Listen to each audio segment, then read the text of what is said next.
ఈరోజు గవర్నమెంట్ హాస్పిటల్కి సుమారుగా 80,000 రూపాయల విలువ చేసే 25 సిమెంట్ బెంచ్ల్ని సిమ్స్ హాస్పిటల్ ఎండి యాసిన్ గారు డొనేట్ చేయడం జరిగింది. ఇక్కడ అసలు ఇది ఎందుకు వచ్చిందంటే వాళ్ళ సతీమణి ఇక్కడ మెడిసిన్ డిఆర్బిగా పనిచేస్తున్నారు. సో ఇక్కడ రోజు వచ్చి గత 3 నెలలుగా పనిచేస్తున్నాను. ఇక్కడ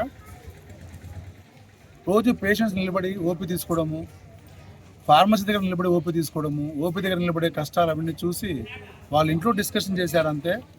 దాంతో వెంటనే స్పందించి యాసన్ గారు పెద్ద మనసుతో 25 బెంచీల్ని నేను అడగకుండానే, అసలు యాక్చువల్గా నాకు కూడా తెలీదు, నాకు 2 డేస్ బ్యాక్ చెప్పారు ఇట్లా ఇబ్బంది ఉందంట కదా సార్ నేను తీసుకొస్తున్నానని చెప్పేసి.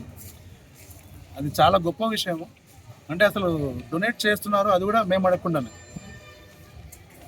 ఆమె చూసి పేషెంట్లు పడే బాధల్ని ఇంట్లో డిస్కస్ చేసినప్పుడు చాలా పెద్ద మనసుతో ఈ బెంచ్ల్ని మాకు దానం చేస్తున్నారు. దీనివల్ల పేద ప్రజలకి కదిరి గవర్నమెంట్ హాస్పిటల్ వచ్చే వాళ్ళకి చాలా యూజ్ ఉంటుంది. ఎక్కువసేపు నిలబడలేక దీని మీద కూర్చోవచ్చు అందరూ కూడా. ఇవి ఇక్కడ ఓపీ దగ్గర, వెయిటింగ్ హాల్లో మరియు పోస్ట్ మార్టం రూమ్ దగ్గర కూడా ఏర్పాటు చేస్తున్నాము.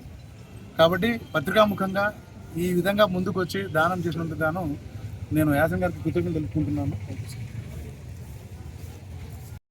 కదిరి ఏరియా హాస్పిటల్ సూపరింటెండెంట్ గారికి, మరియు ఇక్కడ ఉన్నటువంటి ఆర్ఎంఓ గారికి, మరియు ఇక్కడ ఉన్నటువంటి వైద్య సిబ్బందికి, మరి నా సతీమణి అయినటువంటి డాక్టర్ ఆసియా గారికి, మరి ఇక్కడ ఉన్నటువంటి పాత్రికేయ మిత్రులకి, మరి ఇక్కడ హాజరైనటువంటి నా సోదరులకి అందరికీ నమస్కారం.